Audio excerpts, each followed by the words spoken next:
नष्टं द्रव्यं लभ्यते कष्टसाध्यं, नष्टा विद्या लभ्यते अभ्यासयुक्ता, नष्ट आरोग्यं सुउपचारैः सुसाध्यं, नष्टा वेला या गता सा गतैव।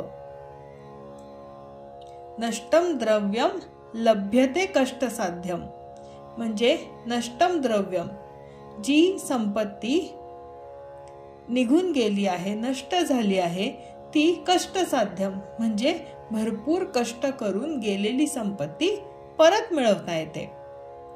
नष्टा विद्या लभ्यते अभ्यासयुक्ता म्हणजे समजा एखादी गोष्ट विसरून गेली तर विसरल्यामुळे गेलेली विद्या अभ्यास करून पुन्हा मिळवता येते।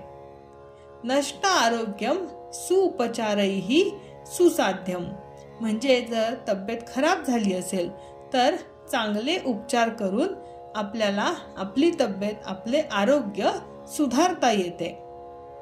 नष्टा वेला या गता सा गतैव पण वेला म्हणजे वेळ, पण वेळ वाया घालवला तर तो जो गेला तो गेलाच, तो काही आपल्याला परत मिळवता येत नाही, म्हणून वेळ वाया घालणं टाळावं।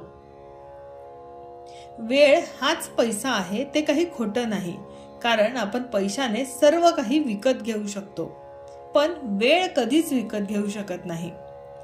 एकदा निघून गेलेली वेळ पुन्हा कधीच परत येत नाही, हे वैश्विक सत्य आहे। माणसाच्या आयुष्यामध्ये प्रत्येक गोष्टीचा हिशोब ठेवतो, पण वेळेचा हिशोब कधीच ठेवत नाही। वेळ म्हणजे त्याला सहज मिळालेली संपत्ती वाटते आणि म्हणूनच वेळ कधीही वाया घालवू नये। वेळ स्थिर नाही तर ती नदीसारखी वाहते, तुम्ही त्याच पाण्यात पुन्हा पाऊल ठेवू शकत नाही, त्यामुळे वेळेचा आदर करा।